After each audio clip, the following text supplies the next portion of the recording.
Thanks for the introduction. Much appreciated. Thanks to the organizers for this event so far. A lot of interesting perspectives. I've really appreciated it. So like I was introduced, I'm going to be talking about electroporation and the way in which it impacts DNA vaccines moving forward into the clinic. So the first question to answer is, well, why DNA vaccines? It's a reasonable question. There are a lot of vaccines out there. They work pretty well. What advantages can DNA offer? At this point, it's fairly well characterized that there's a fantastic safety profile for DNA vaccines. None of the inflammatory or immunogenic effects from virus-based vaccines. In addition, they're very easily modified. There's a very fast turnaround time and manufacturing advantages associated with growing them in bacteria, harvesting them. So there's very high yield. This enables potential combination vaccines, like I said, quick turnaround in the event of pandemics, as well as bioterrorism events. So it's a very attractive market with high potential. But I really want to highlight the potential here to generate, in addition to a humoral response, very specific T-cell responses, which in addition to prevention, there's the potential for treating diseases. So it's a true immunotherapy platform. The issue with all of this is DNA is a large, negatively charged hydrophilic molecule, not amenable to crossing the lipid bilayer. So you need some technology, some means of getting that molecule into the cell. And the way we're looking at it is electroporation as this key enabling technology. So how does it work? Many of you might be familiar with electroporation as a means of transfecting in vitro. And the principle is exactly the same in vivo. You need 4 basic ingredients in addition to the DNA itself. You need an electric field, you need a conductive medium, and you need cells. And this has been performed extensively in cuvettes and plates, like I said, many of you might be familiar with. But in vivo, you really have all those ingredients already lined up for you once you've injected the DNA. And you have the conductive medium in the extracellular space. You have a huge hotbed of cells. Your choice, you can pick where to inject the DNA. And then once you insert your electrodes and apply your electric field, how it works is the cell membrane is transiently disrupted, creating hydrophilic pores, allowing the DNA to enter the cell. And then if you do this right, the cell reseals, remains viable, and now you have a little factory for antigen production, leading to downstream immune effects. So at Inovio, we tried to work this from the ground up, starting with the plasmid production. So our synthetic consensus sequence DNA platform is how we really have created a plug-and-play system for any conceivable condition where we can identify the antigen. This synthetic consensus sequence is where we can plug in the coding for whatever antigen of interest we have. Moving up to the next level from that is production, which is extremely important in this field because we measure doses of therapeutic DNA vaccines in milligrams. And typically you see microgram or nanogram concentrations of DNA, and that's not suitable for injection. We can't give a patient a liter of DNA. So we've been working with affiliates to increase yield, and they have some very impressive processes to produce mg per mil concentrations. And this all culminates in the actual delivery of the DNA. And this is where I'm going to spend the rest of my presentation talking about these systems. I'm not a molecular biologist, so I'll leave this side of the equation as it is and move on to the device side. And so the advantages of all these aspects together, as I mentioned before, no vector-induced responses, as well as pretty impressive potency in terms of response to amount of DNA delivered compared to other vectors. So intramuscular electroporation, and our device, which we've used in the clinic, is called the Selector 5P. You might be surprised to find out that this technology has been used in the clinic for many years now. And in fact, these numbers in the bottom corner, if you can see it, are actually a little outdated. We've treated nearly 1,000 patients and applied over 2,000 immunizations. So this is a very well-established technology at this point, and it's gone beyond the proof of concept into the demonstrating of efficacy phase. So where I'm going to spend the next few slides is talking about the results of a recent phase 2 trial we just completed for cervical dysplasia for HPV-positive patients. And just to give you a taste of what's out there from Inovio, I mean, this is not even a comprehensive list of completed in black are ongoing in red clinical trials. So us and others are really digging deep into this space. And how it works, I highlighted, is you need just an electric field in the area of your injected DNA. And in this case, we're targeting skeletal muscle. This is by far the most popular target for electroporation.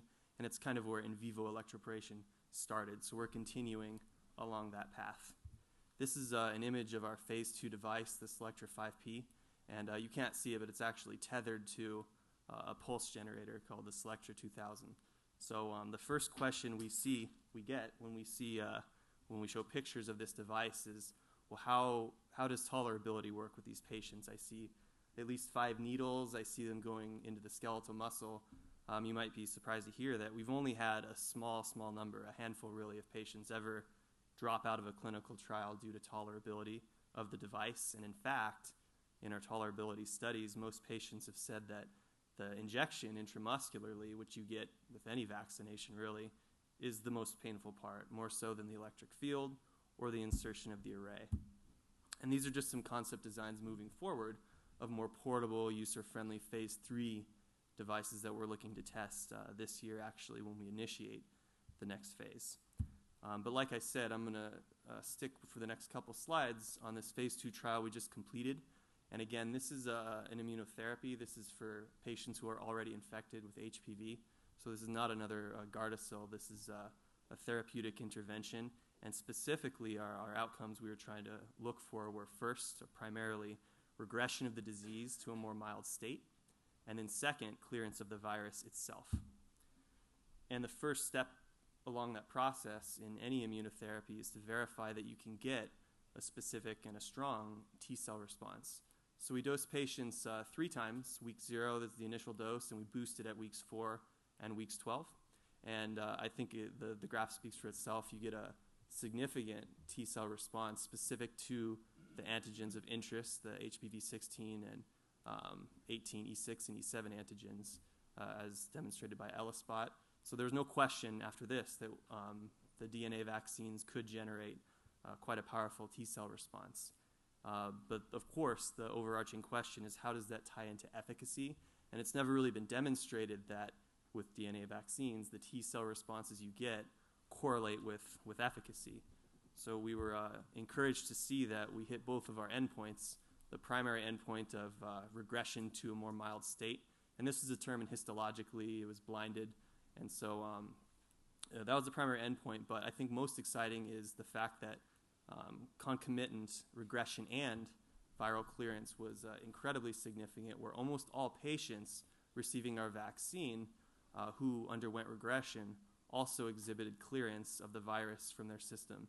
So this is very important because even in patients who spontaneously regress, around 15 to 30% of patients with HPV and these lesions, they do regress spontaneously, but very few of them actually exhibit clearance of the virus. So if we call this, the holy grail of fixing these patients non-surgically, then we've dramatically increased their outcomes using this vaccine.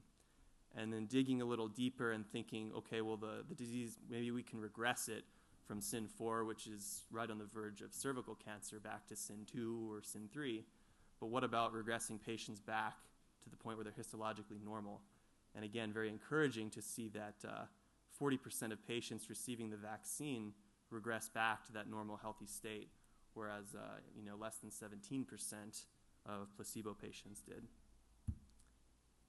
And this all ties up in the fact that this is the first demonstration that DNA vaccines can be efficacious, as well as finally correlating that well-known effect of T-cell upregulation and correlating it to clinical efficacy. So we're answering a very important question here. So now I'll switch gears. I've been really building up intramuscular electroporation, but what about going less invasive, thinking about flu vaccines, every year, thinking about young children, the variety of vaccines they need? You probably don't want to pitch more invasive therapies when theoretically we can step it off and look just at that top layer of skin and not even penetrate with the electrodes. So that's what we did here, is we sought to establish a working array of electrodes that are placed onto the skin but not penetrating, inject the DNA intradermally, just like a TB test where you get a little bleb right under the skin, and then apply a very shallow, very mild electric field to create that electroporation exclusively in this top layer of tissue. And you can see here that the results are very encouraging. The GFP expression, which is our reporter construct that we're hoping to transfect, expresses very consistently right where the tips of the electrodes were in contact with the skin. Without electroporation, there's really little to no appreciable expression. And this expression is indeed confined to that top layer of the skin. Thinking forward before I dive into the kinetics of this and the biological implications is, what advantages does this approach offer? Well, in addition to the skin having an incredible number of immune cells resident in that tissue, you can think that dosing can be improved dramatically, because even though you have a lower volume to work with, you're limited to about 100 microliters per injection, you have a massive surface area to work with in the skin. So you can double your dose, you can quadruple your dose just by adding additional arrays, as we call in our multi-head device. Additionally, you can have a multivalent vaccine where you have 2 different constructs, or maybe 4 different, or you can double the dose of 2 different. So really there's no limit to the combinations you can mix and match when you're not limited by penetration into the tissue and then trying to limit the number of doses. So the kinetics, how does this all work? Muscle cells live for many years, so expression of the reporter constructs we can see for weeks, for months in muscle. In skin, you can see a peak of expression around 24 hours. This is done in a guinea pig model, so the skin turnover rate is about twice that of a human. But it is encouraging to see that as early as an hour after transfection, or an hour after administering the treatment, you can detect transfection. And that's accompanied by some degree of cellular infiltration, but no clear signs of damage or necrosis on the surface. So digging a little deeper, we wanted to verify that the transfection was confined to that top layer of the viable epidermis. So the top section here is our reporter gene. I'm losing laser here. Is our reporter gene expression. And the distance, if you're curious, the distance from here to here is about 4.5 millimeters, which is exactly the size of our array. So spatially, things are aligning very well with what we'd expect. The top layer of non-viable keratinocytes, no transfection, and again, with the nuclear stain, we can see that only the viable healthy cells in the very top layer of skin are being transfected. Most of these are keratinocytes, but we wanted to dig even deeper and see if we can take advantage of the high number of resident immune cells in this tissue. So you can see that dendritic cells, which are the most common immune cell type in the skin, we could directly transfect those, and this particular cell we caught in the act of migrating from the epidermal layer into the subdermal layer. And that suggests that the activity of these cells, the motility, is retained. So we're not only transfecting these immune cells, but they're retaining their activity. You can even see the extensions as these cells communicate with neighboring cells. So these are all characteristic of healthy and happy dendritic cells. But ultimately, what we're most curious about with these immune cell types is whether they can complete their journey into the draining lymph nodes and interact with the immune system to generate an adaptive immune response. So we looked at the draining lymph nodes in these guinea pigs and counted the GFP positive, our reporter construct, cells in the draining lymph nodes, and we saw kinetics that lined up almost exactly with what we saw for the top layer of skin. So this is showing us that as we are transfecting that top layer of skin, we are directly hitting the Langerhans cells, the dendritic cells, and they're completing their journey to interact with the immune system. So I'll switch gears one more time and think about the advantages of this intramuscular approach and the advantages of the surface approach, and see if there's some sort of happy medium in between where we can leverage the advantages of both and combine them into one device. So you can see here our tethered 3P system, as we call it, the Selectra 3P. This device has been in the clinic for HIV, I believe for our recent Ebola trial, as well as a flu vaccine. So this is, a clinically tested system, and there's data out there for this. And I wanted to show you a little bit more about how this particular system works. So the surface electroporation, as I said, primarily targets that top layer of the skin. But you can see these do penetrate. These electrodes do penetrate, but it's shallow, barely touching that underlying muscle layer. So the tolerability is much, much higher than that of intramuscular. And you can see as well, some of you can see if you're in the front, that the skin layer underneath the underlying top epidermal layer, so this subcutaneous, this subdermal layer, it is also transfected. So what are the implications of such transfection patterns? Well, in addition to the keratinocytes that we see transfected in the surface electroporation, as well as the dendritic cells, you have underlying Langerhans cells in the subdermal layer. Those are also an immune cell type. You have fibroblasts and myocytes, which are highly secretory cells, longer lived for longer expression, and even some adipocytes. So there's a much richer variety of cells we can target using this method. Implications of this. So there's been a central dogma in electroporation that you target the muscle if you want a T cell response, and you target the skin if you want a humoral response. But this minimally invasive intradermal device is sort of blurring the lines between these two prevailing thoughts. And you can see on the left here, in our HIV trial, we had equivalent T cell responses between our intradermal device on the right and our intramuscular device on the left. Even more interesting than that, I think, is, like I said, this central prevailing thought that IM intramuscular is exclusively for T cell responses. Maybe that's not entirely the case, because in our flu study, we compared IM to ID, and we saw pretty significant titers, pretty good humoral response, even with the intramuscular device.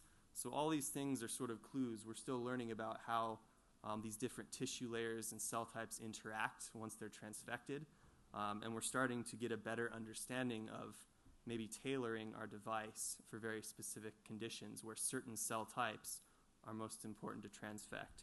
So again, this is a field still in its infancy in many aspects, but we're learning more and more about designing our device with patients in mind, rather than a one-size-fits-all mentality that's sort of been the leading thought to this point. So I like to finish out with this slide just showing the last two devices I talked about, this non-invasive surface device or the minimally invasive Selectra 3P intradermal transfection device, compared to DNA injection without EP. In any case, electroporation enables transfection of the tissue types in which the electrofield is present. But based on spatial control of this electric field, you can choose, mix and match which types of tissues and cells you're going to target. Advantages are quite obvious for the non-invasive device, where you can see necrosis, hardly any detectable necrosis from H&E, but you also don't have any of those underlying muscle or fat cells or fibroblasts to work with you for maybe a longer-term transfection. On the other hand, you have a much faster onset of transfection. So all these things we have to keep in mind moving forward as we iterate in R&D, thinking about tailoring our delivery system to the patient and to the condition. So that was a lot of information, but I was really excited to give an overview of this technology to everyone here. So too many people to list from Inovio to thank, but they've all been integral to the success of these projects. Our collaborators at the University of Pennsylvania, in particular Dave Weiner's lab, where a lot of this technology grew from the ground up. US AMRID was responsible for collaborations and running many of these animal trials, imaging at Scripps in San Diego, as well as our affiliates for the plasma production itself. And of course, none of this would have been possible without our generous funding sources. So thanks again, and I'd love to take any questions. Thank you very much. Yes. First, I'd like to present to you the... Great. Thanks very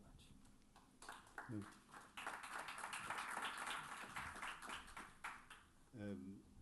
Are there any questions? Yes, please. It's actually a question of Uh-oh. there is possibility that this piece of DNA as antigen can be integrated in the cell DNA, and that could not triggering any immune response. Did you study this possibility? It has been studied. I won't try to dive too deeply into this because I don't want to overstep my expertise. But primarily, this is transient transfection. So if we follow patients out with reporter constructs, we'll stop seeing expression after the life cycle of those cells. So there's not a ton of suggestion that this is being passed down perpetually. Thank you. Yep. I have a basic question regarding the mechanism of electroporation. The electric field opens only the cytoplasmic membrane. It doesn't have any impact on the nuclear membrane. Correct. Right? Now, so that means the plasmid still has to migrate to the nucleus. Correct. Now, to get these nice GFP pictures you have shown, less than 1% of the total DNA has to get into the nucleus. Correct. And you get these nice pictures. Yep. So I'm asking now about, in comparison maybe, in terms of transfection efficiency. How does electroporation transfection efficiency compares to using viral vectors, to using non-viral vectors, or to using hydrodynamic gene therapy with naked plasmid DNA? Can you say something about the transfection efficiency? How much of the total DNA really gets transcribed? So in our experience, well, actually, I shouldn't say viral versus electroporation. I don't know those numbers, but I do know compared to hydrodynamic or non-viral, for example, polycationic lipids, we've found it to be superior every time we've tested it. That being said, I believe it's still, like you said, single percentage points of the DNA is getting through the nuclear membrane. The way through electroporation alone, a lot of the research is heading is very high intensity but low duration electric fields that not only disrupts the lipid bilayer but also the nuclear membrane. So I think that's where the next generation is going, where you can disrupt both membranes and get a much higher percentage into the nucleus. Thank you. Other questions?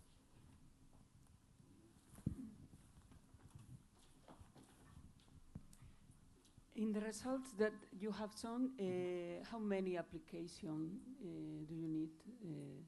3 applications of the intradermal device? 3. I think in which periods? So I think in most trials, in all, I believe, of our intramuscular trials, it was, 1 initial and 2 boosts, so 3 total treatments. Intradermally, I believe it was the same, but some patients in some trials, I believe, got 2 doses. And in our experience, 1 is enough generally, and then the second and third boosts are there for insurance, but in our experience, it's not necessary. So 1 is usually enough if you're trying to drive that T-cell response. In which period? Which period, I'm sorry? The second application. Which, I'm not sure I understand. The time. Oh, like what's the timing of the doses? Yes. Week 0, week 4, and week 12. So we space them out by a few weeks between the first 2 doses, and after a month and a half for the second. Yep. Thank you again. Thanks a lot. We'll stop.